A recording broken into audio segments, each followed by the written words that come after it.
Hey, ladies and gentlemen, boys and girls, we are back to conversions. Now, I've been a little off the map when it comes to what's happening in Magic the Gathering because, quite frankly, I haven't been impressed for quite some time.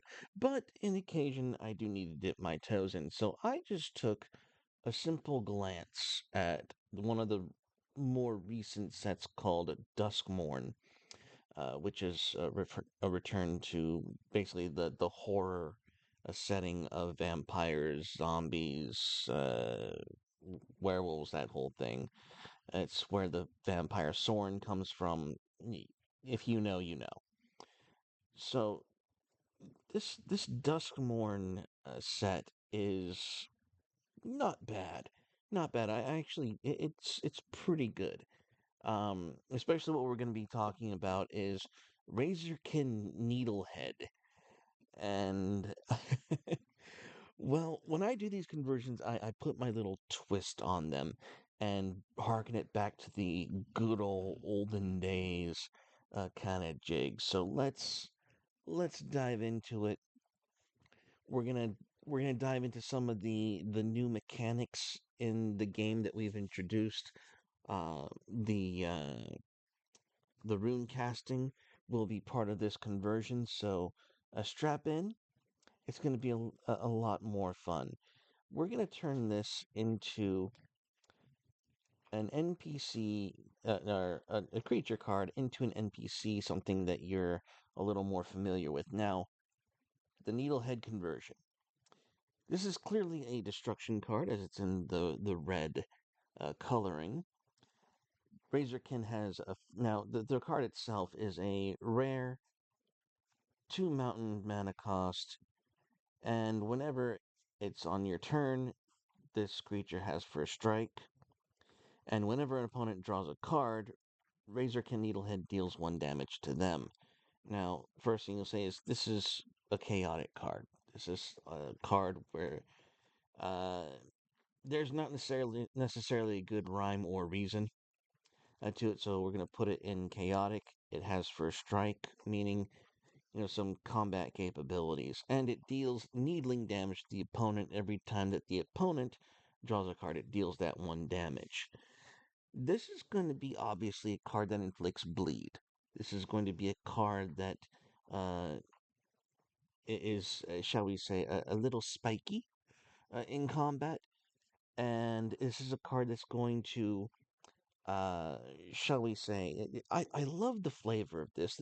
This is something that Magic has lost, and even this is still a little too meta for my taste. Like,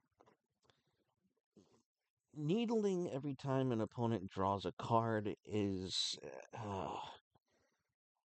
I mean, mana barbs was a thing, and that made sense for its time. And I'm I'm really I'm not sure how I feel about that. So we're gonna try and turn this back to basic. We're gonna take it back to something that's um a little more destruction. We're not gonna talk about we're not gonna worry about we're gonna keep it in theme. And I don't see how this Razorkin Needlehead would deal damage to someone just because they're drawing a card. Like that makes no sense. Like this is clearly a berserker like creature. This is something that's gonna rush you.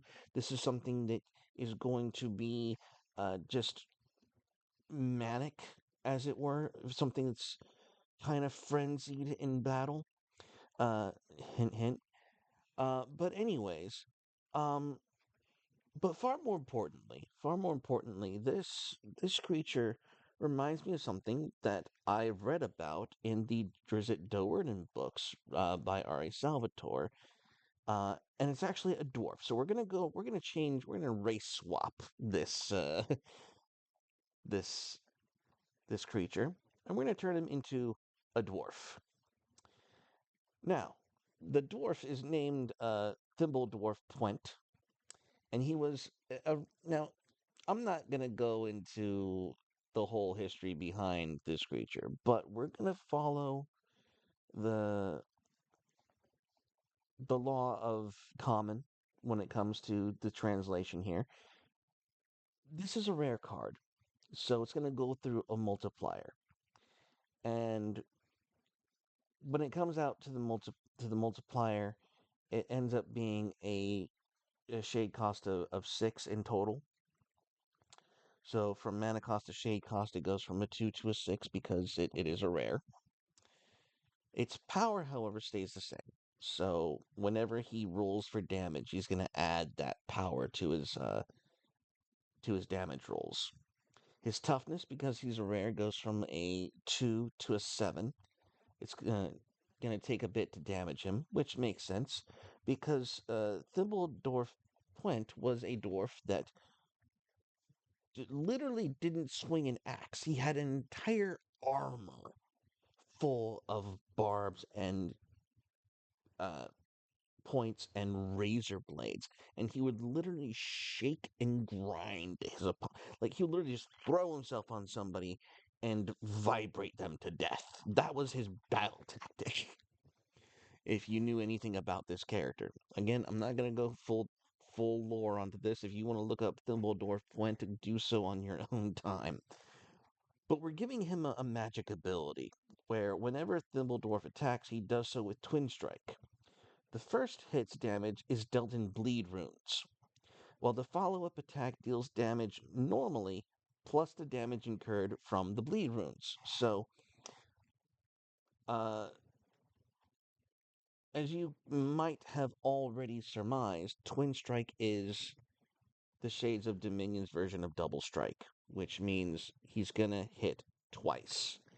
So, first roll with a +2 bonus because of his power is going to deal straight up in bleed runes. Now, bleed runes are kind of nasty. Bleed runes are they're a debuff, so you're going to take damage in your combat rolls and your skill tests after he's done with you.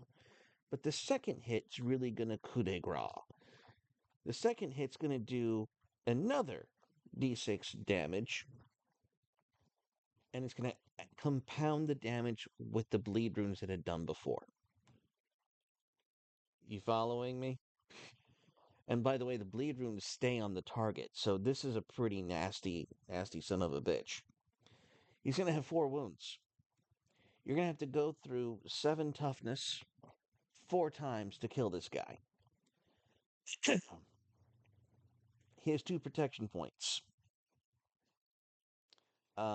That's because his armor is made for cutting and jiving rather than actual protection.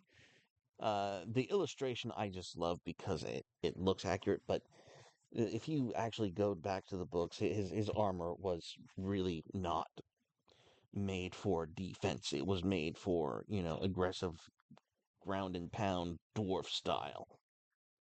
Now, his skill check bonus is going to make him quite a hefty target. It's going to be a +6, so every roll he gets that +6. Every attack rolls get that +6.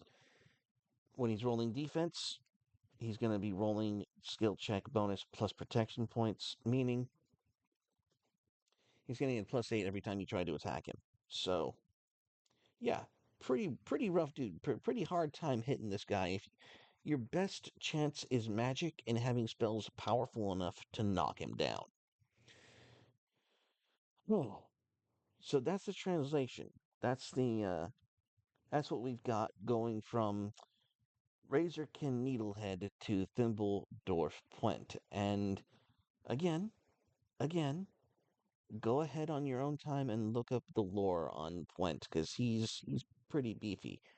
And the first time I saw this Razorkin Needlehead, I'm like, I'm sorry guys, but you're not enticing me with the damage per card drawn. That just doesn't make sense. But if you take it back to Shades of Dominion, we go back to tradition.